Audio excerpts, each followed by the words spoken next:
Chapter 4. The park was about 2 blocks square, with a fountain in the middle and a small swimming pool for the little kids. The pool was empty now in the fall, but the fountain was going merrily.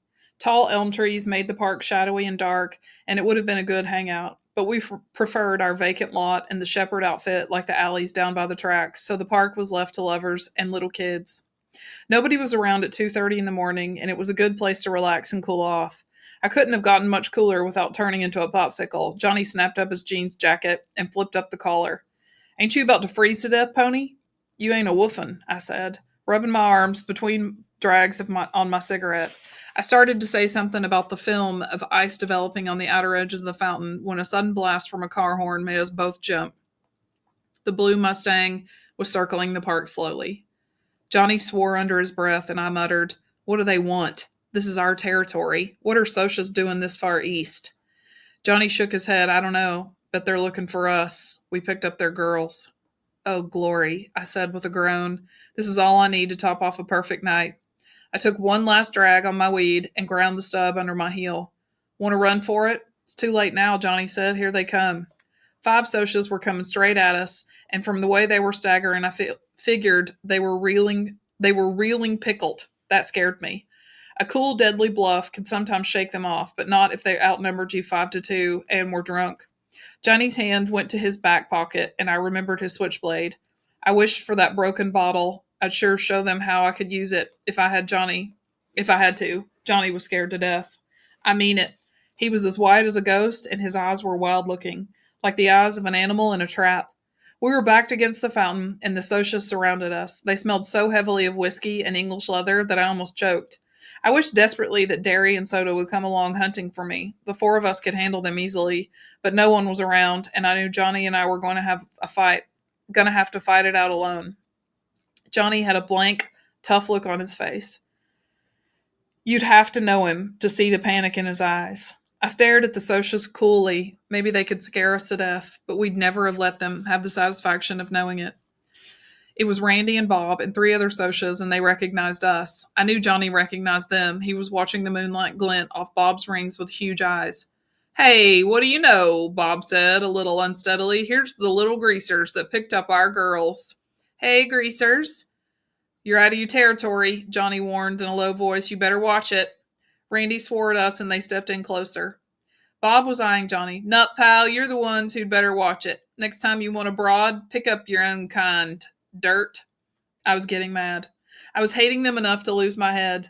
"You know what a greaser is?" Bob asked. "White trash with long hair." I felt the blood draining from my face. I've been cussed out and sworn at, but nothing ever hit me like that did. Johnny Cake made a kind of gasp, and his eyes were smoldering. "You know what a Soch is?" I said, my voice shaking with rage. "White trash with Mustangs and Madras." And then, because I couldn't think of anything bad enough to call them, I spit at them. Bob shook his head, smiling slowly. "You could use a bath, greaser, and a good working over, and we've got all night to do it. Give the kid a bath, David."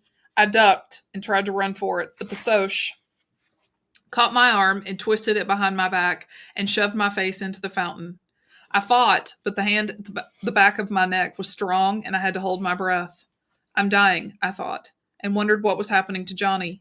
I couldn't hold my breath any longer. I fought again desperately, but only sucked in water. "I'm drowning," I thought. "They've gone too far." A red haze filled my mind, and I slowly relaxed. The next thing I knew, I was lying on the pavement beside the fountain, coughing water and gasping. I lay there weakly, breathing in air and spitting out water. The wind blasted through my soaked sweat shirt and dripping hair. My teeth chattered unceasingly, and I couldn't stop them. I finally pushed myself up and leaned back against the fountain, the water running down my face. Then I saw Johnny. He was sitting next to me, one elbow on his knee, and staring straight ahead. He was a strange greenish white, and his eyes were huger than I'd ever seen them. "I killed him," he said slowly. "I killed that boy." Bob, the handsome Soch, was lying there in the moonlight, doubled up and still. A dark pool was growing from him, spreading slowly over the blue-white cement. I looked at Johnny's hand. He was clutching his switchblade, and it was dark to the hilt. My stomach gave a violent jump, and my blood turned icy. "Johnny," I managed to say, fighting the dizziness. "I think I'm going to be sick." "Go ahead," he said, in the same steady voice. "I won't look at you." I turned my head and was quietly sick for a minute. Then I leaned back and closed my eyes so I wouldn't see Bob lying there. This can't be happening. This can't be happening. This can't be. You really killed him, huh, Johnny? Yeah, his voice quavered slightly. I had to. They were drowning you, Pony. They might have killed you. And they had a blade. They were going to beat me up. Like, I swallowed, like they did before. Johnny was quiet for a minute. Yeah, he said, like they did before. Johnny told me what had happened. They ran when I stabbed him. They all ran. A panic was rising in me as I listened to Johnny's quiet voice go on and on. Johnny, I nearly screamed. What are we going to do? They put you in the electric chair for killing people. I was shaking. I want a cigarette. I want a cigarette. I want a cigarette. We had smoked our last pack. I'm scared, Johnny. What are we going to do? Johnny jumped up and dragged me up on my sweatshirt. He shook me. Calm down, pony boy. Get a hold of yourself. I hadn't realized I was screaming. I shook loose. Okay, I said. I'm okay now. Johnny looked around, slapping his pockets nervously. We got to get out of here. Get somewhere. Run away. The police will be here soon. I was trembling, and it wasn't all from the cold. But Johnny, except for the fact that his hands were twitching, looked as cool as Derry ever had. We'll need money and maybe a gun and a plan. Money, maybe a gun, a plan. Where in the world will we get these things? Dally, Johnny said with finality. Dally'll get us out of here. I heaved a sigh. Why hadn't I thought of that? But I never thought of anything. Dallas Winston could do anything. Where can we find him? I think at Buck Merrill's place. There's a party over there tonight. Dally said something about it this afternoon. Buck Merrill was Dally's rodeo partner. He was the one who'd got Dally the job as a jockey for the Slash J.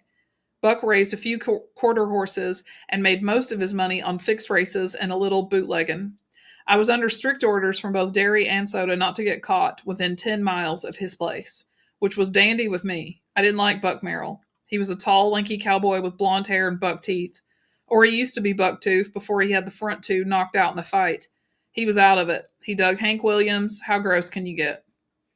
Buck answered the door when we knocked, and a roar of cheap music came with him. The clinking of glasses, loud, rough laughter, and female giggles, and Hank Williams. It scraped on my raw nerves like sandpaper. A can of beer in one hand, Buck glared down at us. What do you want? Dally, Johnny gulped, looking back over his shoulder. We got to see Dally. He's busy, Buck snapped, and someone in his living room yelled, Aha! And then, Yee-haw! And the sound of it almost made my nerves snap. Tell him it's Pony and Johnny, I commanded. I knew Buck, and the only way you could get anything from him was to bully him. I guess that's why Dallas could handle him so easily, although Buck was in his mid-20s and Dally was 17. He'll come. Buck glared at me for a second, then stumbled off. He was pretty well crocked, which made me apprehensive. If Dally was drunk and in a dangerous mood. He appeared in a few minutes, clad only in a pair of low-cut blue jeans, scratching the hair on his chest. He was sober enough, and that surprised me. Maybe he hadn't been there long. Okay, kids, what do you need me for? As Johnny told him the story, I studied Dally, trying to figure out what there was about this tough-looking hood that a girl like Cherry Valance could love. Tow-headed and shifty eyes, Dally was anything but handsome. Yet in his hard face there was character, pride, and a savage defiance of the world. He could never love Cherry Valance back. It would be a miracle if Dally loved anything. The fight for self-preservation had hardened him beyond caring. He didn't bat an eye when Johnny told him what had happened, only grinned and said, Good for you. When Johnny told him he had knifed the Soch, finally Johnny finished. We figured you could get us out if anyone could. I'm sorry, we got you away from the party. Oh, shoot, kid. Dally glanced contemptuously over his shoulder. I was in the bedroom. He suddenly stared at me. Glory, but your ears can get red, pony boy. I was remembering what usually went on in bedrooms at Buck's parties. Then Dally grinned in amused realization.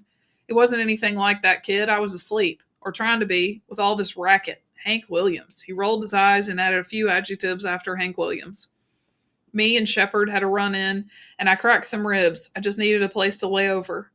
He rubbed his side ruefully. Old Tim sure can pack a punch. He won't be able to see out of one eye for a week.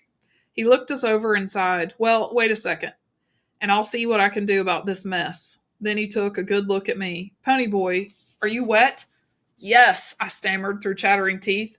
Glory hallelujah. He opened the screen door and pulled me in, motioning for Johnny to follow. You'll die of pneumonia before the cops ever get you. He half dragged me into an empty bedroom, swearing at me all the way. Get that sweatshirt off. He threw a towel at me. Dry off and wait here. At least Johnny's got his jeans jacket. You ought to know better than to run away in just a sweatshirt, and a wet one at that. Don't you ever use your head? He sounded so much like Derry that I stared at him. He didn't notice, and left us sitting on the bed. Johnny lay back on it. Wish I had me a weed. My knees were shaking as I finished drying off, sitting there with my jeans.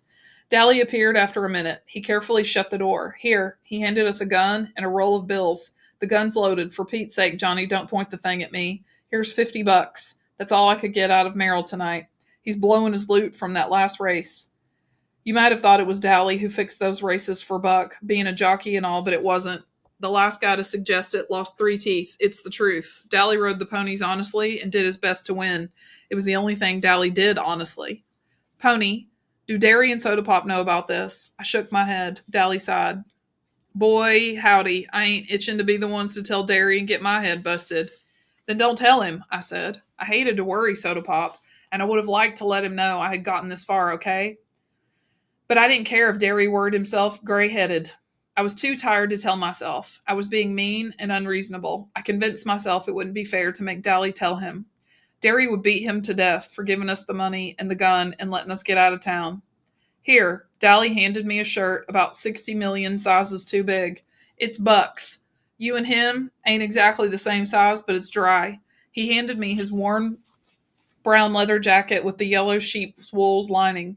It'll get cold where you're going, but you can't risk being loaded down with blankets. I started buttoning up the shirt. It about swallowed me.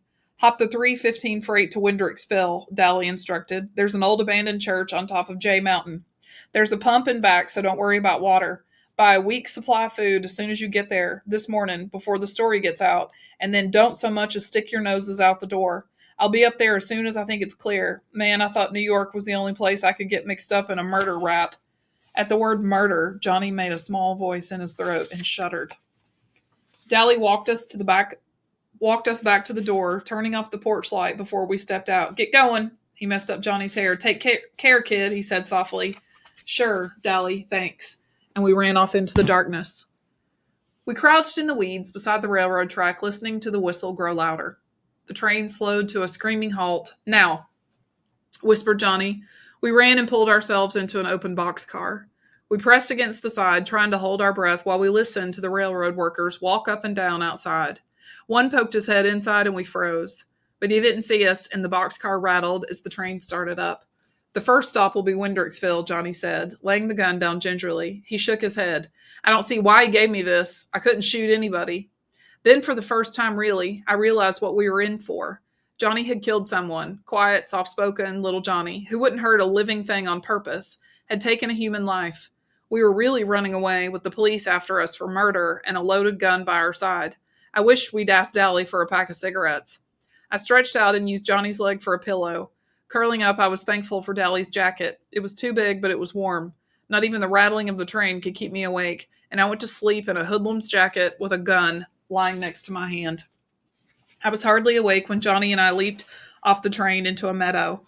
Not until I landed in the dew and got wet shock did I realize what I was doing. Johnny must have woke me up and told me to jump, but I didn't remember it. We lay in the tall weeds and damp grass, breathing heavily. The dawn was coming. It was lightening the sky in the east, and a ray of gold touched the hills. The clouds were pink, and meadowlarks were singing. This is the country, I thought, half asleep. My dreams come true, and I'm in the country. Blast it, pony boy. Johnny was rubbing his legs. You must have put my legs to sleep. I can't even stand up. I barely got off that train. I'm sorry. Why didn't you wake me up? That's okay. I didn't want to wake you up until I had to. Now, how do we find Jay Mountain? I asked Johnny. I was still groggy and with sleep and wanted to sleep forever right there in the dew and the dawn. Go ask someone. The story won't be in the paper yet. Make like a farm boy, taking a walk or something. I don't look like a farm boy, I said. I suddenly thought of my long hair, combed back, and the slouching stride I used from habit. I looked at Johnny. He didn't look like any farm boy to me. He still reminded me of a lost puppy who had been kicked too often, but for the first time I saw him as a stranger might see him. He looked hard and tough because of his black t-shirt and his blue jeans and jacket, and because his hair was heavily greased and so long I saw how his hair curled behind his ears, and I thought, we both need a haircut and some decent clothes. I looked down at my worn, faded blue jeans, my too-big shirt, and Dally's worn-out jacket. They'll know we're hoods the minute they see us, I thought. I have to stay here, Johnny said, rubbing his legs. You go down the road and ask the first person you see where J Mountain is. He winced at the pain in his legs. Then come back and, for Pete's sake, run a comb through your hair and quit slouching like a thug. So Johnny had noticed it too. I pulled a comb from my back pocket and combed my hair carefully. I guess I looked okay now, huh, Johnny? He was studying me. You know, you look an awful lot like Soda Pop, the way you got your hair and everything. I mean, except your eyes are green. They ain't green, they're gray, I said, reddening. And I look about as much like Soda as you do. I got to my feet. He's good looking, Johnny said with a grin. Shoot, Johnny said with a grin. You are too. I climbed over the barbed wire fence without saying anything else. I could hear Johnny laughing at me, but I didn't care. I went strolling down the red dirt road, hoping my natural color would come back before I met anyone. I wonder what Derry and Soda Pop are doing now, I thought, yawning. Soda had the whole bed to himself for once. I bet Derry's sorry he ever hit me. He'll really get worried when he finds out Johnny and I killed that Soch. Then for a moment I pictured Soda Pop's face when he heard about it. I wish I was home, I thought absently. I wish I was home and still in bed. Maybe I am. Maybe I'm just dreaming. It was only last night that Dally and I had sat down behind those girls at the nightly double. Glory, I thought, with a bewildering feeling of being rushed. Things are happening too quick, too fast. I figured I couldn't get any worse trouble than murder. Johnny and I would be hiding for the rest of our lives. Nobody but Dally would know where we were, and he couldn't tell anyone because he'd get jailed again for giving us that gun. If Johnny got caught, they'd give him the electric chair, and if they caught me, I'd be sent to the reformatory. I'd heard about reformatories from Curly Shepherd, and I didn't want to go to one at all. So we'd have to be hermits for the rest of our lives and never see anyone but Dally. Maybe I'd never see Derry or Soda Pop again, or even Two-Bit or Steve. I was in the country, but I knew I wasn't going to like as much as I thought I would. There are things worse than being a greaser. I met a sunburned farmer driving a tractor down the road. I waved at him and he stopped. Could you tell me where J Mountain is? I asked as politely as I could. He pointed on down the road. Follow this road to that big hill over there. That's it. Taking a walk? Yes, sir. I managed to look sheepish. We're playing Army, and I'm supposed to report to headquarters there. I can lie so easily that it spooks me sometimes. Soda says it comes from reading so much, but then Two-Bit lies all the time too, and he's never opened a book. Boys will be boys, the farmer said with a grin, and I thought dully that he sounded as corn pony as Hank Williams. He went on, and I walked back to where Johnny was waiting. We climbed up the road to the church. Although it was a lot farther away than it looked, the road got steeper with every step. I was feeling kind of drunk. I always do when I get too sleepy, and my legs got heavier and heavier. I guess Johnny was sleepier than I was. He had stayed awake on the train to make sure we got off at the right place. It took us about 45 minutes to get there. We climbed in a back window. It was a small church, real old and spooky and spiderwebby. It gave me the creeps.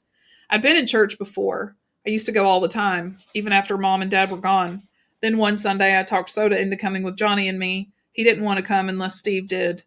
And Two-Bit decided he might as well come too. Dally was sleeping off a hangover, and Derry was working. When Johnny and I went, we sat in the back, trying to get something out of the sermon and avoiding the people, because we weren't dressed so sharp most of the time. Nobody seemed to mind, and Johnny and I really liked to go. But that day, while Soda can't sit still long enough to enjoy a movie, much less a sermon, it wasn't long before he and Steve and Two-Bit were throwing paper wads at each other and clowning around, and finally Steve dropped a hymn book with a bang, accidentally, of course. Everyone in the place turned around to look at us, and Johnny and I nearly crawled under the pews, and then Two-Bit waved at them.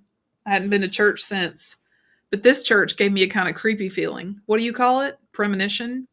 I flopped down on the floor and immediately decided not to do any more flopping. That floor was stone and hard. Johnny stretched out beside me, resting his head on my arm. I started to say something to him, but I went to sleep before I could get the words out of my mouth. But Johnny didn't notice. He was asleep too.